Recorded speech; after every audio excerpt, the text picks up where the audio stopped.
আমাদের বলার কোনো অপেক্ষা নেই। বিষয়টা হচ্ছে আইন সবার জন্য সমান। আহ, আপনি যদি অভিযোগ দিতে চান আমাদের এখানে, আমাদের সংস্থায়, আমাদের চেয়ারম্যান বরাবর, তাহলে আপনি আপনি আমার নাম্বারটা কোথায় পেয়েছেন আগে কথা বলেন। জি স্যার। আমার নাম্বারটা কোথায় পেয়েছিলেন? ও আমি ইয়া থেকে নিয়েছি। ওই মোবাইল চালায় তো তা ও বলছে আপনার বলছে যে এরকম ঢাকাতে এরকম ইয়া সমাপতি অফিস আছে ওখানে গিয়া আপনার বিষয়টা নিয়ে গিয়া ওখানে পরামর্শ করলে ওরা সঠিক বিচার করে দিবে এরকম আর কি বলছি আমার।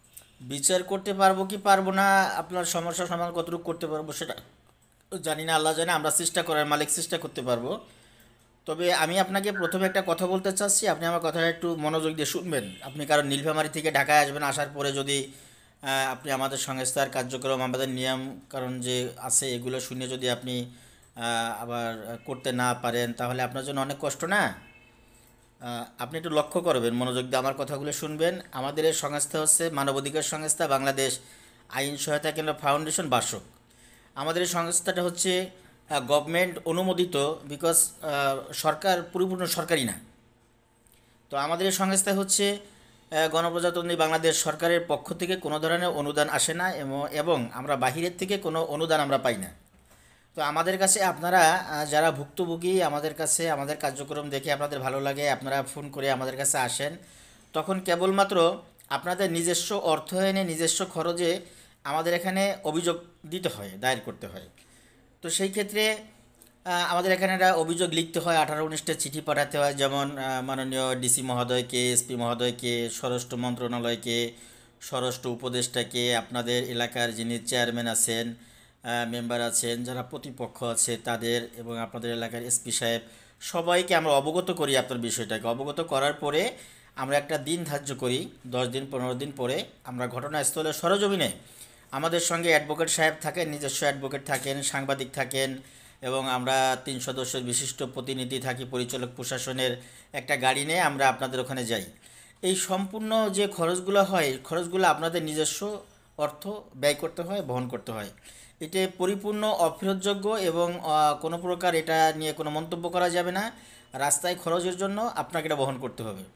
বিকজ আপনি যদি আপনার আমার জায়গায় আপনি বসা আছেন এবং আপনার জায়গায় আমি আছি, আমি ভুক্তভোগী, আমি আপনার কাছে যাব, কখনোই আপনি আপনার টাকা খরচ করে আপনি আমার কাছে আসবেন না, আমার কাজ আপনি করে দিবেন না, দিবেন? দিবেন কিনা সেটা বলেন। আচ্ছা স্যার দেবো না কেন আমরা তো মনে করুন যে না না, আমার দিবেন না কেন? আপনি যখন ঢাকাতে নীলফামারী থেকে ঢাকায় আমার কাজ করে দিতে আপনি আসবেন, আপনি আপনার নিজের টাকা পয়সা খরচ করে কি আপনি আমার কাজ করে দিবেন কখনো? দিবেন না, না না না দিবেন না। না এটাই আমি এটাই জানতে চাচ্ছি আপনার কাছে। তো এখন বিষয় হলো যে আপনি যদি এই যে আমি যে কথাগুলো বললাম, যদি আপনি নিজস্ব খরচে আমাদের নীলফামারী নিতে চান, নিতে পারেন। ইনশাল্লাহ আমরা চেষ্টা করব আপনার সমস্যার সমাধান করে দেওয়ার জন্য। ঠিক আছে? তাহলে আপনি যদি আমার কথায় একমত হন, তাহলে আশা করি আপনি আসতে পারেন, আপনি আসবেন ইনশাল্লাহ। আমরা আমাদের সম্মানিত চেয়ারম্যান মহোদয় আছেন, আমাদের প্রতিষ্ঠাতা পরিচালক মণিমোহন বিশ্বাস, যিনি এই প্রতিষ্ঠানের ফাউন্ডার, আপনি উনি আছেন।